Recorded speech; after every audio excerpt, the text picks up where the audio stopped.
नमस्ते प्रणाम। हम मंजू वर्मा, जिला अम्बेडकर नगर टांडा से स्वागत हुआ मंजू लोकगीत 123 के चैनल पे। आज आप सबके बीच बहुत दर्द भरा बेटी विवाह गीत लेके आया है, तो एक बार जरूर पूरा गाना सुनिए। अच्छा लगी वीडियो शेयर करी, लाइक करी, कमेंट में बताइए गीत कैसन। बाकी जकरे घर में बिटिया सयान रहा थे ओकरे माई बाप के बहुत चिंता रहा था कि इतना महंगाई आकाश छुअत में भैया बढ़ा चला जात ए भैया ऐसे सीकड़ खरीदे जाब कनो खड़ा हो जाए, बहुत महंगाई आए। तुहे माई बाप सोचत हैं कैसे हम अपने बिटिया के बियाह करब, इतना महंगाई आए। बता आप लोगन पूरे गाना में सुनिए, बड़ा दर्द भरा गीत बा और ज़्यादा से ज़्यादा शेयर करी है।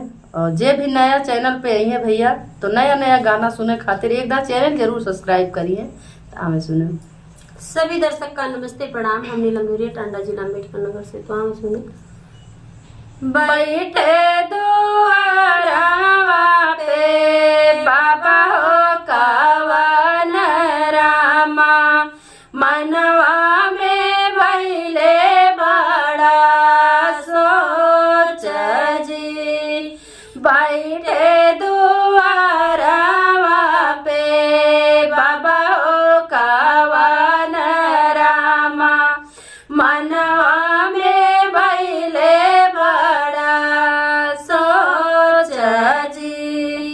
कैसे के होई मोरे बेटी के बियावा, मांगले मांग सब चीज जी। कैसे के होई मोरे बेटी के बियावा, भइले मांग सब चीज जी।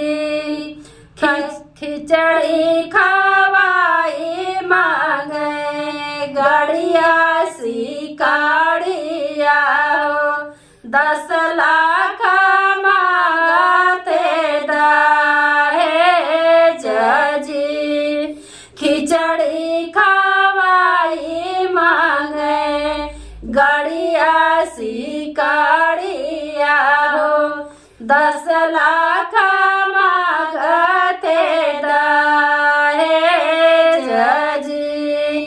कैसे के मोरे बेटी गए होई है बियावा, का बेटी रही है कुंवार जी। कैसे के होई है मोरे बेटी के बियावा हो, का बेटी रही है कुंवार जी। इतना बचन जब सुन ले बीरानवा हो, सुन बाबा यार हमार जी।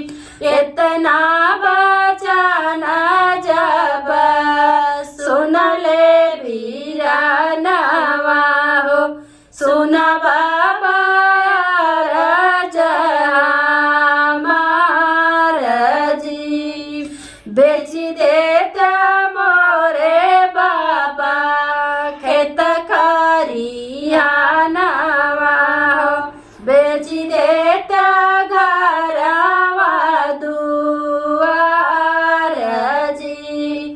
बेच देता मोरे बाबा खेत खरियानवा हो, बेच देता घरवा दुआर जी। बेच देता मोरे बाबा सिर के पगड़िया हो, बहिनी के करत्या बिया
पगड़िया हो।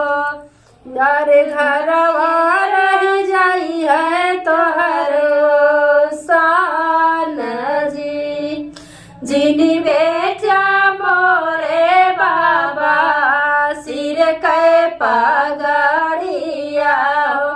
घट जाई है तो शान जी, कैसे के करी बाबा अपनो बियाहवा हो। नैहर मोरा होता बागरी बाजी, कैसे के करी बाबा अपनो बियाहवा हो। नैहर मोरा होता बागरी बाजी, अपनी गरीबी बहिनी हम सहिले हम करबै तोहरो बियाह जी। अपनी गरीबी बहिना हम सहिले हम करबै तोहरो बियाह जी। तोहे कभी अइबै बेटी ऊँचे घरानावा, यही में वीराना के शान जी। तोहे कभी अइबै बेटी ऊँचे घरानावा, यही में वीराना के शान जी। आइल बरतिया दुअरवा पे हमारे बहिनी के बाइले बियाह जी। आइल बरतिया दुअरवा पे हमारे बहिनी के बाइले बियाह जी। बैठे माड़वा में ससुरो कवन रामा, बेटिया राजाली ठाड़ जी। बैठे माड़वा में ससुरो कवन रामा, बेटिया राजाली ठाड़ जी। हमारे बियाहवा में ससुरो सब कुछ बिकाइले, भैया मोरा हो गईले गरीब जी। हमारे बियाहवा में ससुरो सब कुछ बिकाइले, भैया मोरा हो गईले गरीब जी। रोई रोई बेटी हो मड़े से बोले, कैसन रिवाज जी। रोई रोई बेटी हो मड़े से बोले, कैसन रिवाज जी। दहेजा के लोभी सारा संसारवा, नैयारा हमारा होई गरीब जी।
घर कै लक्ष्मीनिया हो नाही चाहे कावनो दहेज जी बउआ तो ही मोरे घर कै लक्ष्मीनिया हो नाही चाहे कावनो दहेज जी विदा करा मोरे समधि आन बिटियावा हो विदा करा हमारो पातो जी विदा करा मोरे समधि अपनी बिटियावा हो विदा करा हमारो पातो जी। धन्यवाद।